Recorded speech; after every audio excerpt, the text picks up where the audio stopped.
Psixiatrlar faizə işlədiyi mərkəzlərə yönləndirir, mərkəzlər isə faizə işlədiyi psixiatrlara yönləndirir. Da fikirləşmirik, uşaq ora uyğundur, uyğun deyil, nətər olacaq, necə, onu fikirləşmirik biz. Heç bir loqoped, psixoloq, nevroloq uşağa autizm spektr pozuntusu diaqnozunu qoya bilməz. Uşaq da onsuz da danışacaq, əmisi də gec danışıb, yəqin bu da gec danışar və yaxud da oğlan uşaqdır, oğlan uşağı onsuz gec danışar kimi inanclardan dolayı uşaqların nitq inkişaf ləngiməsi məsuliyyətlə qarşılanmır. Təəssüf ki, dünənləri gəlin bilib ki, qaynana, qaynata bir oyun qurublar. Uşağın əmisi gəlirmiş, uşağı götürüb aparırmış parka 2-3 saat, sonra gətirib verirmiş anaya. Güya o mərkəzə dərs aparırmış.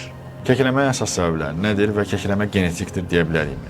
Yəni uşağa sərbəstlik vermirik deyənə, gəlir uşaq ancaq gözləyir ki, ana nə deyəcək? Ümumiyyətlə nitq terapiyalarının effektivliyin olması üçün nə qədər müddət davam etdirilməlidir? Orxan ayaqqabını geyir.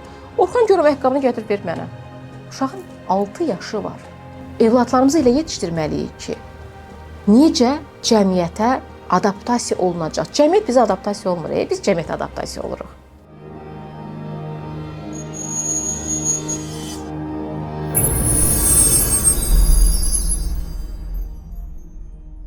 Salam. Sağlıq saatına baxırsa saata baxmağa ehtiyac yoxdur. Çünki sağlam həyatın zamanla yaşı bitməz.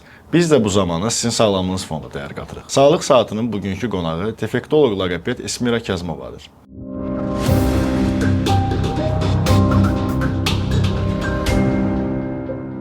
Salam Esmira xanım. Salam, xoş gördük. Necəsiz? Sağ olun, necəsiz? Çox sağ olun. Dəvətimi qəbul edib gəldiyiniz üçün öncədən təşəkkürümü bildirmək istəyirəm.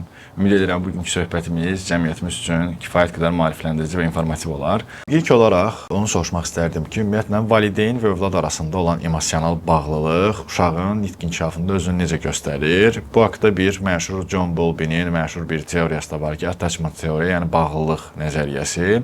Bu nəzəriyyədə bildirir ki, hansı uşaqlar ki, uşaq yaşlarından öz valideynlərlə sıx ünsiyyətdə olsalar, sıx kontaktda olsalar, həm ata ilə, həm ana ilə, o uşaqlar gələcək üçün daha sağlam bir fərd kimi yetişirlər, həm sosial bacarıqlar cəhətdən, həm əqli inkişaf cəhətdən. Sırf belə deyim, həmin o bağlılıq nəzəriyyəsinin valideyn və övlad arasında olan emosional bağlılıq cəhətdən nitq inkişafına təsir haqqında istərdim danışaq biraz. Bilirsiniz, hər şey öz dozunda yaxşıdır. Bizdə təəssüf ki, o dozu aşanlar çox olur. Məsələn, yazığı gəlir evladına. Bax, bizim ən böyük problemimiz odur. Bağlılığı var, amma yazığı gəlir. Məsələn, uşağı bağçaya aparmışam. Mən qızıma deyirəm ki, ayaqqabını götür, indi onu dəyiş, bunu geyin, kurtkanı soyun oraz. Digər oğlanın uşağına baxıram. Oğlan sadəcə olaraq durub, ana ayağını qaldırır, uşağın ayaqqabısını çıxardır. Yəni, uşaq bir ayaqqabını qoyur, ana arxadan dabanın basır ki, uşaq ayaqqabını içinə salsın. Elə bilin ki, elə bir kuklaya nəsə geyindirirsən. Və deyəndə yazıqdır. Böyüyəndə öz-özü eləyəcək də. Başa sala bilmirik ki, körpə vaxtı ayaqqabısının bağını bağlaya bilməyən, düyməsini bağlaya bilməyən məktəbdə qələmi tuta bilməyəcək. Bu birinci inkişafsızlıqdır. Və bağlılıq olanda, məsələn, dərs keçirik, uşaq qəbula gəlib, uşağın gözü anadadır. Ana belə eləyəcək, uşaq götürür. Ana belə eləyəcək, uşaq götürməyəcək. Yəni, uşağa imkan vermir ki, uşaq hansısa bir hərəkət eləsin. Nəyə isə anaya baxır. Nəyə isə anaya baxır. Yəni, uşağa sərbəstlik vermirik deyənə, gəlir, uşaq ancaq gözləyir ki, ana nə deyəcək?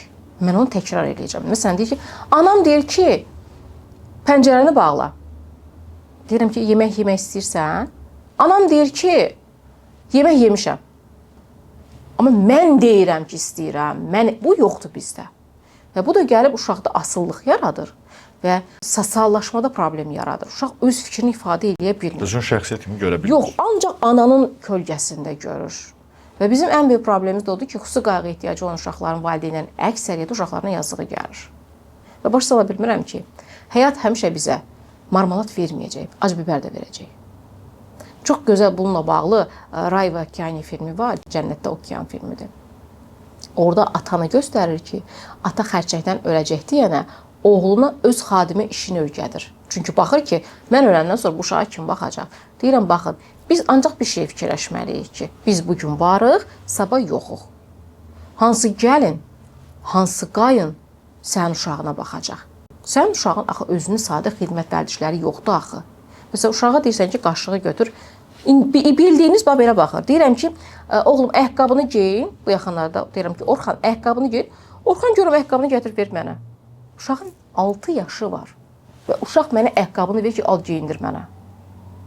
Deyirəm balam özüm geyin. Uşaq ayaqqabını, deməli ayaqqabını qoyub arxa tərəfindən ayaqqabını qoyur ayağına. Yəni anlamır ki, mən ayağımı hardan salmalıyam. Ayaqqabını geyindirirəm, baxıram uşaq belədir. Yəni, izləmir ki, mən ayaqqabı necə geyindirirəm. Yəni, fərq etməz. Bir uşaq o vaxt inkişaf edər ki, valideyn ona biraz sərbəstlik verər. Özünə demirəm, sevməyin. Əksinə, sevgi ayrı şeydir, amma dozunda olmalıdır. Və xüsusi qayğı ehtiyacı olan uşaqlar dilə keçmə. Birinci hardan başlayım? Deyirəm, özünə xidmət vərdişlərindən. Mən sadə bir misal çəkim sizə. Tutaq ki, mərkəzimə 2 uşaq gəlib. Əgər o 2 uşağın eyni yaşıddır, tutaq ki, ikisində 5 yaşı var. Əgər o 5 yaşında uşağın, tutaq ki, biri ağırdır, biri yüngüldür də, ağır pozuntulu olan uşağın sadə tualet vərdişi varsa, geyinib soyunmaq vərdişi varsa, amma o birisi yüngüldür, amma o heç bir vərdişi yoxdur. Əminliklə deyirəm ki, özünə xidmət vərdişi eləyən uşaq daha tez irəli gedəcək, o uşaqsa yerində sayacaq. Çünki mən deyəcəm, qələmi götür yaz, mən gözləyəcəm ki, ona qələm verim. Yəni, mənim vaxtım ona itəcək. Və bu bizim uşaqlarımızı gətirib çıxardır inanılmaz bir, dəhşətli bir mənzəriyə. Belə başa düşdüm ki, Azərbaycan cəmiyyətinə hal-hazırda valideynlər bu bağlılıq nəzəriyyəsini biraz səhv başa düşüb, həddindən aşırı çox bağlıdırlar. Yazıq. Özü belə deyirlər, bax, yazıqdır. Vallahi yazıqdır. Bilmirəm, mən öləndən sonra nə olacaq. Deyirəm, bir problem ondadır ki, onu fikirləşmək lazımdır. Mən də anayam. Yəni, evladlarımızı elə yetişdirməliyik ki, necə cəmiyyətə adaptasiya olunacaq. Cəmiyyət bizə adaptasiya olmur, biz cəmiyyətə adaptasiya oluruq. Cəmiyyət bizi qucağını açıb gözləmir ki, sən gəlmirsən, xoş gəlmirsən. Sən özünü cəmiyyətdə, istər bağça, istər məktəb. Və uşaqlarımız niyə bullyinqə uğrayır? Mamanın gül balalarıdır da, hansı ki, gözləyir ki, ana, ata onun yerinə eləyəcək. Sadə bir misal çəkim. Bağçada müəllim hansı uşağa daha çox iş tapşırır? Hansı uşaq daha inkişaf eləyir? Öz xidmət vərdişləri olan uşaqlar, o lider olur. Məsələn, Nigar, get əlinin şalvarını çək. Nigar, əlinin gör ayaqqabısı hardadır? Nigar, bax gör Rüfət nə edir orada? Və o uşaq bağçanın gözü olur. Məktəbdə də sinifqom olur. Özünü idarə edə bilir. Amma biz ancaq yazıqdır. Bax, o yazıqdır deyəndə deyirəm, bala, o yazıq deyir, sən yazıqsan. Çünki bu uşağın böyüməyi var.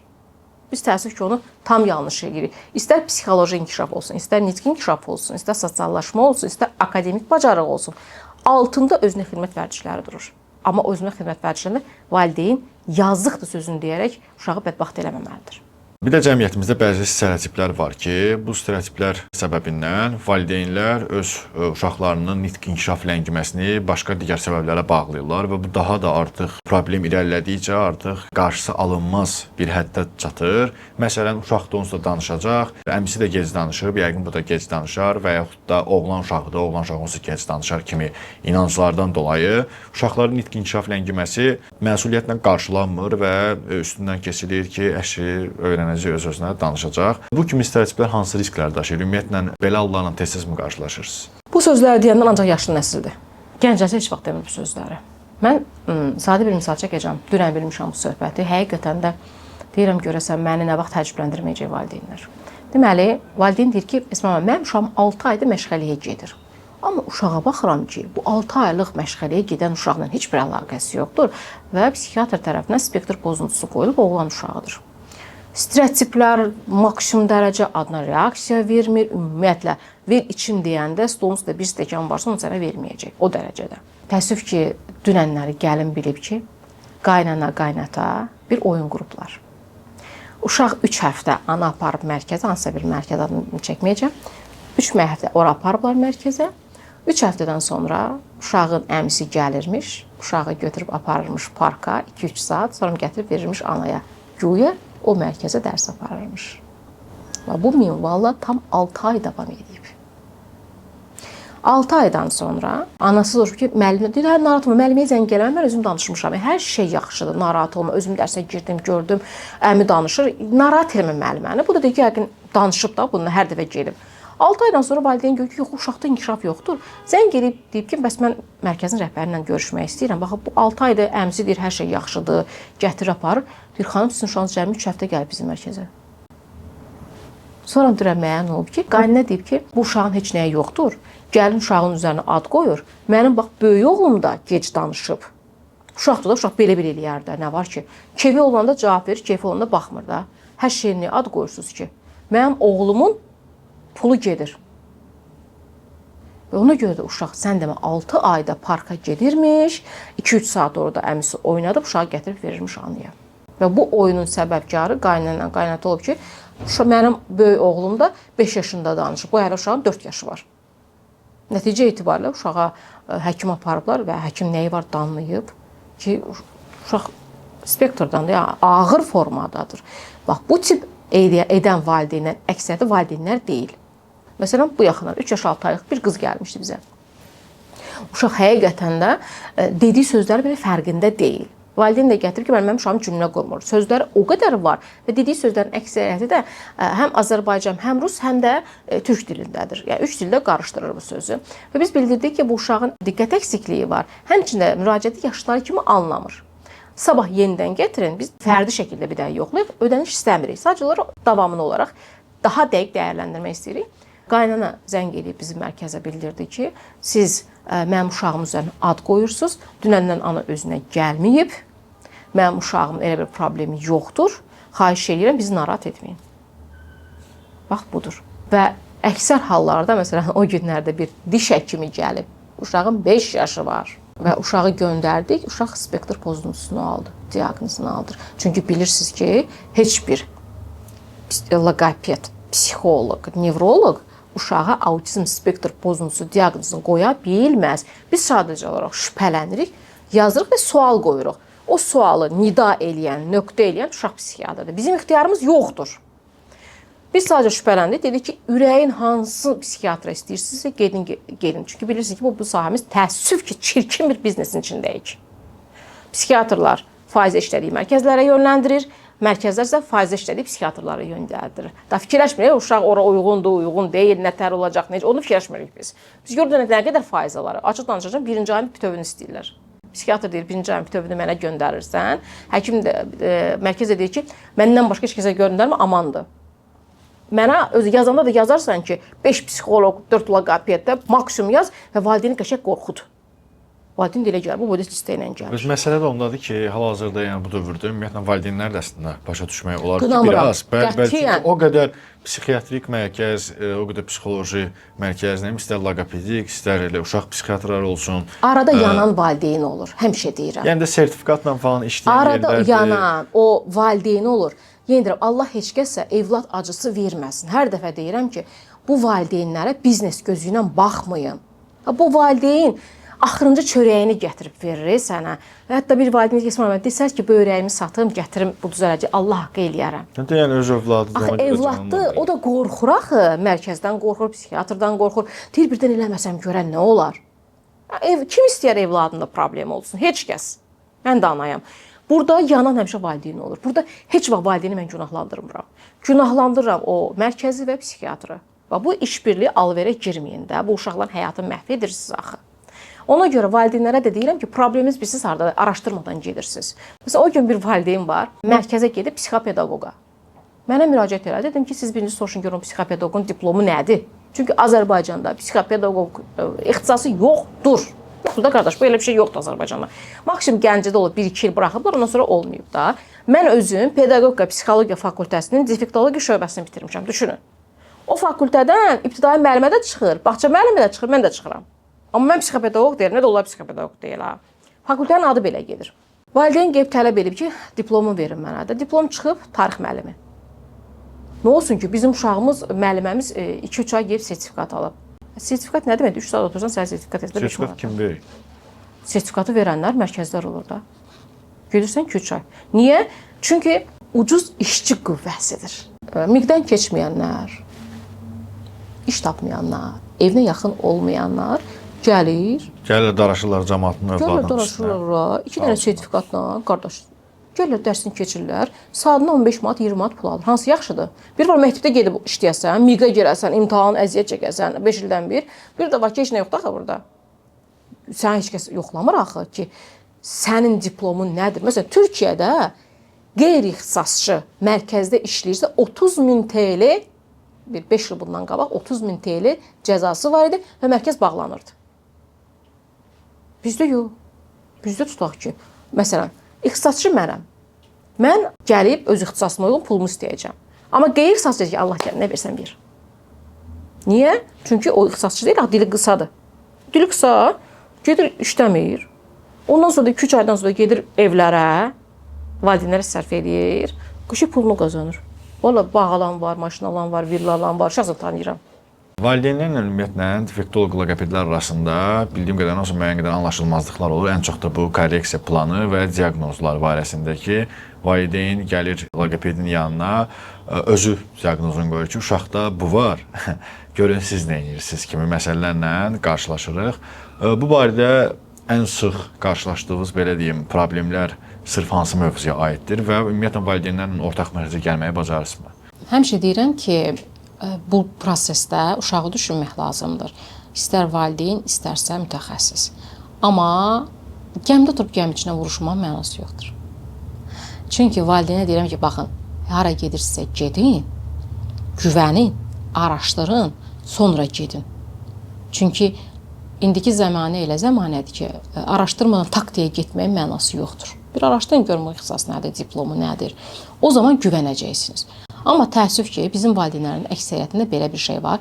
2-3 mərkəzdə olandan sonra elmlər namzəddirlər. Proqram da yazırlar, sənin üçün. Hələ dünən biri yazıb ki, mən yoldaşımla məsləhətləşdim, lazımsız dərsləri çıxardaq, lazımlı dərslər qalsın. Lazımsız dərslər hansılardır? Psixoloq, duyu bütünləmə, pedaqoq. Lazımlı dərs hansıdır? Loqoped. Amma uşağın loqopedlə heç bir əlaqəsi yoxdur. Çünki uşaq oturmur, dinləmir, davranış pozuntusu var. Və valideyn fikirləşir ki, uşaq danışsa, o uşağın davranışı da düzələcək, dinləməsi də düzələcək, olacaq normativ uşaq. Yəni biz orada ən böyük problem çəkirik. Məsələn, dünən valideyn gəlib, uşaq bir ay yaxını mərkəzə gəlir, sadəcə olaraq duyu bütünləmə psixoloqa qoymuşuq, çünki uşağı tutmaq mümkün deyil. O qədər ərköyün eləyiblər ki, uşağı.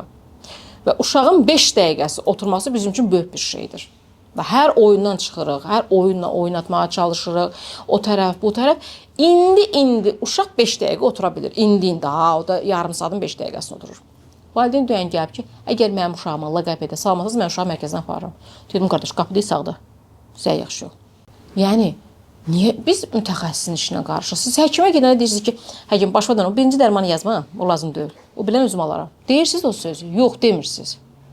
Ümumiyyətlə, bu zamanədə elə bir şeydir ki, heç bir TV, heç bir o posterlər falan reklam qazandırmır mütəxəssisə. Ən gözəl reklam valideyndir. Açıq danışıram. Bir valideyn tərifləyəndə ki, mən uşağımı apardım, uşaq danışır. Viral. İnanın mənə. Elə qəşəng gəlirlər, gəl görəsən. Amma istəyirsən səhərdən axşama da çıxım. 2-3 nəfər gəldi, sonra çıxıb gedəcək. Çünki o sənə qaranti verir, öz uşağını göstərir. Bax, elə bizim orada da problemimiz var. Məsələn, valideyn ki, mənimə, Əli 3 ay gəldi, danışdı, getdi. Və bu Nigar niyə danışmır? Deyirəm, Əli gələndə 2 yaşı yox idi, Nigarın 4 yaşı var. Əli həftənin 5 günü gəlir, Nigar 2 günü güclə çağırıram mən sizi. Əli başlayan kimi telefon, televizoru kəsib, Nigar yemək yeyəndə televizora baxır. Və onun da fərqinə var da. Yəni, burada tək müəllimli bir şey yoxdur axı. Ya da o günlər valideyndir. İsmi xanım, deməli, mənim uşağımda lizartriya var. Deməli, mən sizə icazə verəm, mənim uşağımla loqopedik masaj deyərsiniz. Deyir, mən yaxşı icazə verirsiniz. Allah razı olsun səndən. Sən icazə verməsəydin, mən eləməyəcəkdim axı. Bax, bizə proqram da verirlər. Bu, məsələn, mən açıq danışıram, mən o valideynlərlə işləyə bilmirəm. Amma burada xüsusi bir nüansı vurğulamaq istəyirəm. Hörmətli valideyn, əgər siz mütəxəssisə getmisiniz, dərsin sonunda, hər bir dərsin sonunda, əgər müəllim sizə, istər psixoloq, istər duyu bütünləmə, istər fərq etməz, yəni xüsusi sahəsində, sizə məlumat vermirsə, o müəllimdən qaçın, o mütəxəssisdən qaçın. Çünki hər dərsdə ən azı %1% də olsa uşaqda bir dəyişiklik var, istər mənfi, istər müsbət.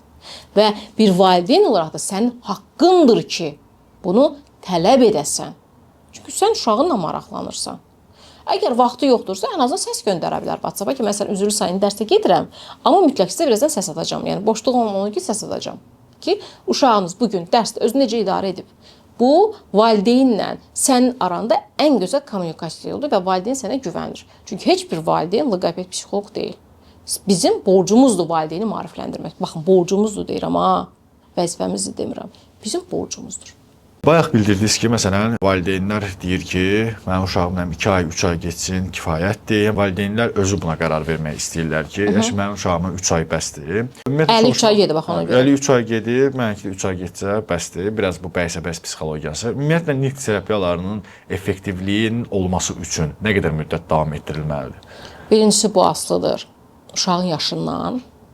İkincisi asılıdır diaqnozun dərəcəsindən.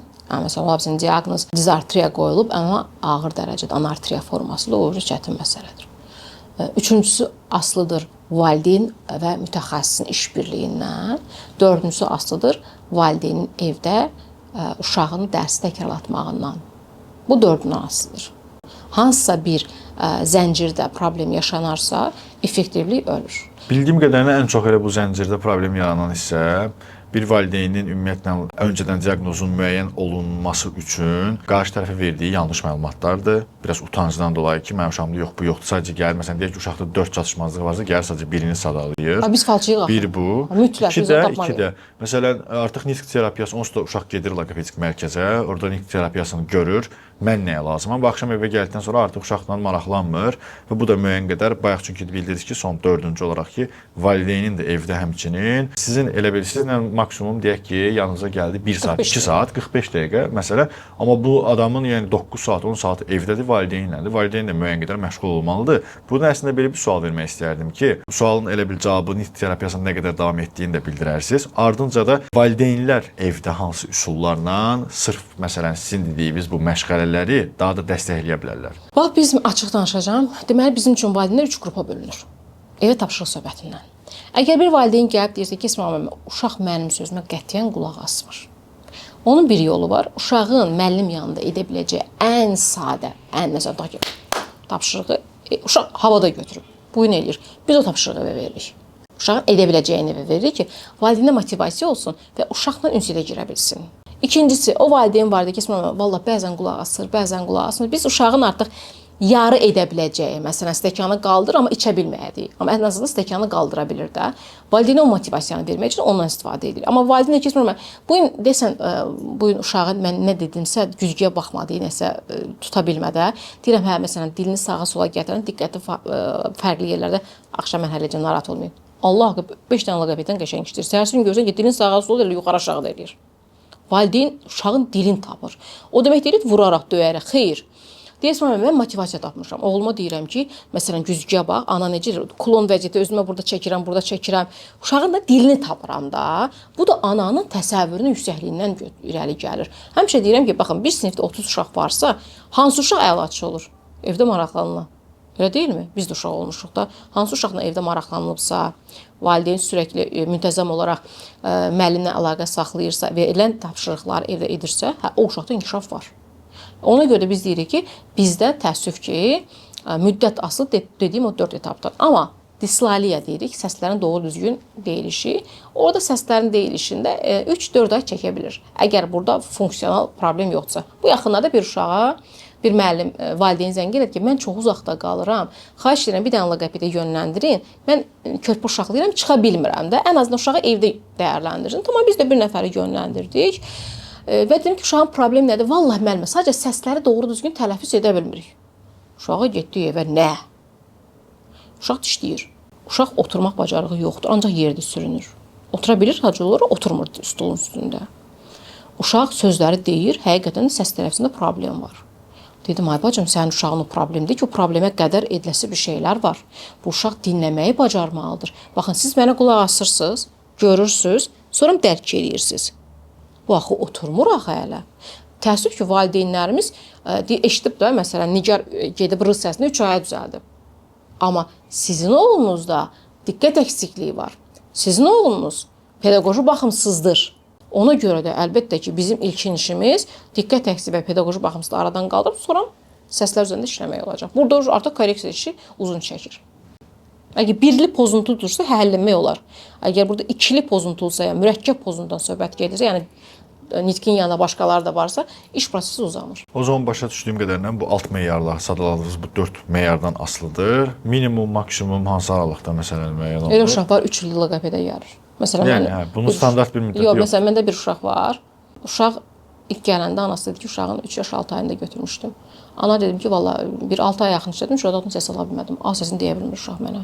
Allah, özümü öldürürəm, olmur da. Yəni dedim, ana dedim ki, üzrlü sayın. Valla mən bu uşağı danışdıra bilmirəm, mənim gücüm çatmır. Uşaq oturur, güzgüdə işləyir, amma mümkün deyil də. Oyun eləmişəm, hər cür eləmişəm, mümkün deyil. Ana qayıt keçmərəm, o uşağı danışsa, sən danışdırasın. Üstümə yük qoydu. Həm də məni inandırdı. Ha, deyirəm, başqa dönərəm, valla alınmır, gəl bir get, başqa yer də yox olsun, təzdən bir də gələrsən də. Yox, müəllimə, mən başqa yerə getmək istəyirəm, mən uşağım sən danışdırasın. Düz 2 ilə yaxın mən o uşaqdan vuruşdum. Vuruşdum, sözünə yəqin mən. Abadan bir A çıxartda, bir A səsi nədir ki? Uşaq indi 5 yaş, 6 aylıqdır. Uşaq cümlə qurur. Mən deyirəm ki, anaya, Allah ki, sən elədin. Sən nətər məni belə motivasiya elədinsə və ən əsası məni necə güvəndinsə ki, mən özümü dağ kimi gördüm. Və mən o uşaqdan işlədim, həvəsim. Yoxsa uşağı bu günləri özümü təsəvvür eləyin, öldürmüşəm, bundan bir mən almışam, 45 dəqiqədən sonra. Ana da işləyib də, indi çıxmışam deyəm ki, yəni ana deyəcək, İsmail, çox sağ olun, təşəkkür edirəm. Nə deyirsiniz? Uşağım çox yoruldu, eləmi? Deyirəm, hə, çox yoruldu, mən yox. Yəni, elə olub ki, dərsdə mən çıxmışam, valeriyan içmişəm. Uşaq ağlayıb. İndi ağlayıb buraxsam, uşaq gələn dəfə ağlayacaq. Bu ağlayıb, mən də yerdə oturmuşam, oyuncağı gətirmişəm, onu gətirmişəm. Uşaq sakitləşdirmək körpədir də. Bax, kameradan ana sənə baxır. Hər şeydə yerdə sürünmüşəm, eləmişəm. Axıdım ki, mənə valeriyan gətir, nəfəsim çatmır. Yarım saat götürmüşəm. Çıxanı su qatıyım. Esməm, uşağım nətər yaxşıdır. Görür ki, valeriyanı mən içirəm. Bax, bir şey, o valideynlə mən necə empatiya qurum? Hərdən deyirəm ki, valla mənim də evladım var. Mənim də yoldaşım var. Mən də kimisə qızıyam. Baxanda fikirləşin ki, mən 20 ilimdə bircə dəfə, adını da çəkəcəm, Oğuzun anasından eşitmişəm 20 ilimdə. Mən aşağıda durmuşam, müəllimə yuxarıdan qayıdır, Oğuzla düşür. Oğuzun anası qayıdır ki, Günay müəllimə, deyəsən bugün uşağım sizi çox yordu axı. Allah haqqı mən ağladım. Birinci dəfə idi ki, bir valideyn müəlliməni düşünüb 20 ilimdə. Onun xaricində mən heç vaxt görməmişəm. Bir dəfə də İbrahim Tatlısesdə gördüm. Mən 3 gündə evinə gedirəm. Biraz həyəcan götürüb də, indi yanımda belə bir adam var. Birdən dərs keçdiyin qayıt ki, qız dursana, bir şey söyləyəcəm sana hocam. Bax diyor, yapsan, yapmasan, becərsən, becərməsən. Vallahi umurumda deyil. Ben senin çabanı görüyorum. O bana yeterli. İnanırsınca motivasiya oldum. Yəni mənim əziyyətimi görür də. Çünki bilir ki, mənim sehirli çubuğum yoxdur. Yəni inanmaq bacarmanın yarısıdır. Əlbəttə, biz nə istəyirik? İnan. Çünki mən istəyirəm ki, vallahi uşaq danışsın. Mənim o çörəyim oradan çıxır. Mən onu uzatmaqdan heç nə qazanmıram. Əksinə, bu uşağı 6 aya danışdırdım, desəm özümdə utanıram. Amma dedim ki, 2 ay danışdırmışam. Sən 2 ay danışdırmışam. Hava atıram. Amma özümdə xəcalət çəkirəm. Axı mən 6 ayda uşağı elə otuzdura bilmirəm. Xəcalətdir də vallah. Ona görə həmişə deyir ki, güvənin. Güvənirsinizsə, inanın mənə qarşılığını alacaqsınız. Bir də ən çox yayılmış nitq inkişaf pozuntularından biri də səhv etmirəmsə kəkələmədir. Ümumiyyətlə soruşmaq istərdim ki, kəkələmənin səbəbləri nədir? Bunun səbəbləri daha çox psixoloji yoxsa fizioloji faktorlara bağlıdır və genetik ola bilərmi kəkələmə? Və bildiyim qədərilə məsələn öncəki dövrlərdə Bakı kəndlərində falan çıldaq yerləri olurdu ki, məsələn çıldaqla kəkələməni müalicə edirdilər. Həqiqətən də bəzi yerlərdə yəni bunun bir effekti görülürdü. Amma hazırda kəkələməni artıq normal olaraq daha yəni bu sahəni bilənlər, defektolog loqopedlər müalicə edirlər. Soruşmaq istərdim ki, kəkələmənin əsas səbəbləri nədir və kəkələmə genetikdir deyə bilərikmi? Professor Diakovanın kitabında kəkələmənin səbəblərini birinci genetikadan götürüb, ikinci mərkəzi sinir sistemindən bağlılığını götürüb, üçüncü qorxularla, dördüncüsü isə qız-oğlan söhbətinə görə götürüb ki, məsələn, oğlanlarda qızlara nisbətən 4 dəfə artıq rast gəlinir. Amma burada xüsusilə vurğulamaq istəyirəm ki, əgər ana kəkələmədirsə, kəkələmə problemi varsa, onun evladının kəkələmə olma riski yüksəkdir. Nəinki oğlanların evladında kəkələmə olma riski. Bu Professor Diakovanın kitabında rast gələ bilərsiniz və əlbəttə bu elmi tədqiqatlara əsaslanmışdır. Oğlan-qız söhbətinə qalanda, oğlanlar ki, qızlara nisbətən gec gəzirlər, gəzdiyi zaman da istərsiniz kiçik motorika tutub qalxmalıdırlar. O kiçik motorika zəif inkişaf etdiyi üçün də, ona görə də burada mərkəzi intiqal aparatının yanında kiçik motorika var. Mərkəzi var. Ona görə də oğlanda daha çox rast gəlinir. Üçüncüsü isə mərkəzi sinir sistemini götürür. Mərkəzi sinir sistemində amma təəssüf ki, bu dediyim 3-ü də təsdiqlənməyib. Bu üçüncü də MRT və ya ensefaloqram nəticəsində görür ki, mərkəzi sinirdə heç bir problem yoxdur. Yəni 50 uşaqdan 25-ində yoxdur, amma 25-ində var. Yenə də bu 50-50-yə gəlib çıxır digərləri kimi. Üçüncüsü genetikadır. Bəli, genetika isə özünü %100 təsdiq edib. O 3-ü %50 təsdiq etsə də, bu dördüncüsü genetika isə %100 özünü təsdiq edib ki, bəli, evdə bir kəkələmə varsa, digər uşaqlarda da kəkələmə olma ehtimalı yüksəkdir. Və qeyd etdiyim kimi, oğlanlarda qızlara nisbətən 4 dəfə artıqdır. Və bir də ən çox kəkələmə problemi olan ailələrin soruşanda ki, sizcə nə zaman yarandı? Hansı yaş dönəmində yarandı? Əksər valideynlər bu sözü deyir ki, qorxduğu zamanı. Məsələn, Professor Vizlerin çox gözəl bir seminar oldu kəkələmə ilə bağlı. Orada bildirdi ki, kəkələmədən qorxmaq səbəbi 2 əsas nüansı götürdü. Birinci, itləri. Əksər valideynlər zaten deyir, itdən qorxdu, uşaqda kəkələmə yarandı. Bunun da səbəbini Vizler belə açıqladı ki, uşaqlarımız itə necə yanaşır? Dost kimi. Yəni, qoruyur deyə. Çünki bütün hekayələrdə, bütün cizgi filmlərdə qoruyucu mələkdir.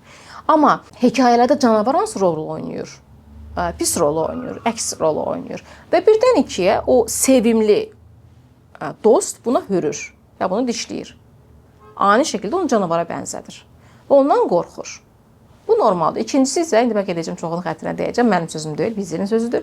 Bağça müəllimlər. Çünki əksər hallarda uşaqları valideynlər bağçaya verəndə, uşaqlar onu ana gözü ilə baxırlar. Yəni, ana soyundurur, geyindirir və birdən ana deyir ki, yatmasan, anan səni gəlib aparmayacaq. Uşaqda artıq ya da yat, kravatında damda bacı var, məsələn, Fatma bacı var. Belə deyərək uşaqlarda qorxu yaradır. Yəni, bu Vizlerin əsasən təsdiq olunmuş nəzəriyyələrindən biridir. O da niyə görə gətirilir? Çünki kəkələmə uşaqlarda 2-5 yaş arası formalaşır. 5 yaşından sonra formalaşırsa, artıq burada psixiatrik bir problemi yaşayır. Və ən əsası qeyd etmək istəyirəm ki, əgər uşağınızda 2-5 yaş arası, çox zamanda çox qəribə bir şey olur. 2 yaşı tamam olduğu günü səhərsi gün kəkələyir uşaqlar. Çox qəribə bir şey var. Mən onu dəfələrlə rast gəlmişəm. Əslində oğlanlarda. Əgər uşağınız tutaq ki, bugün hiss elədinizsə kəkələməsi var. Sabah görürsünüz, aha daha da artır. Uşağı ilkin olaraq nevroloqa götürməlisiniz. Loqopedi deyil, psixoloqa deyil. Bu yanlış bir fikirdir. Mərkəz sinir sisteminə bağlı olduğu Bəli. İlkin nevroloqa götürmək lazımdır. İkincisi isə eyni andaca uşağın rejiminə, qidasına və ən əsası psixoloji durumuna fikir vermək lazımdır. Çünki evdə bir problem varsa ilk təsir edən şəxs körpə olur. Çünki siz böyüklər məsələn söz-söhbətiniz gələ bilər, amma oradan təsirlənən uşaq olur. İkincisi isə qidalar, abur-cuburlar, qazlı içkilər, o mərkəzi sinir sisteminə mənfi təsir edir. Və rejimsizlik. 2 yaşında uşağın məsələn kəkələyən uşaqlara deyirik ki, nə qədər çox yatsan bir o qədər yaxşıdır. Bax bizim ilk məsləhətimiz. 6 ay içərisində nevroloji müalicə və dediyim rejim olursa, uşaqda kəkələmə getmirsə, o zaman 6 aydan sonra mütləq loqopedə müraciət etmək lazımdır. Loqopedin isə burada borcu odur ki, uşaq mütləq psixoloqda görünsün. Psixoloqla bərabər bu prosesə başlamaq lazımdır. İsmail xanım, bu qədər məsələyə toxunduq. Ən sonda istərdim ki, buradan valideynlərə öz tövsiyələrinizi verərsiniz bu məsələ haqqında. Ən əsası uşaqlarımıza güvənmək lazımdır. İkincisi isə uşaqlarımızı bu abur-cuburlardan kənarlaşdırın. Spektr pozuntusunda, kəkələmədə, ləngimələrdə bunlar uşaqlarımızı qıcıqlandırır. Boşuna diyetalardan istifadə etmirik. Yəni, hal-hazırda məsələn, bu yaxınada Qazaxstanda mən olanda Amerikadan bir həkim gəlmişdi. Dedi, Amerikada bu dəqiqə uşaqlarda 2 problem var. Biri kəkələmə, biri şəkər xəstəliyidir. Onun da səbəbləri abur-cuburlar və fast fooddakı uşaqlara kökəldir. Ona görə uşaqlarımızı sağlam qida ilə böyüdək, sağlam bədənlə, ruhla böyütməliyik. Və üçüncüsü isə uşaqlardan çox şey gözləməyin. Hələ ki körpədir. Qoyun istədiyi kimi oynasın, istədiyi kimi hərəkət eləsin. Sadəcə olaraq biz idarə etməliyik. Amma müdaxilə etməməliyik. Sağlıq Saatın bugünkü qonağı defektoloq loqoped Esmira Kazımova oldu. Videonu bəyənməyi, fikirlərinizi şərh bölməsində bölüşməyi və kanala abunə olmağı unutmayın. Sağlıq Saatına baxırdınız. Burada hər saniyə sizin sağlamlığınız üçün işləyir.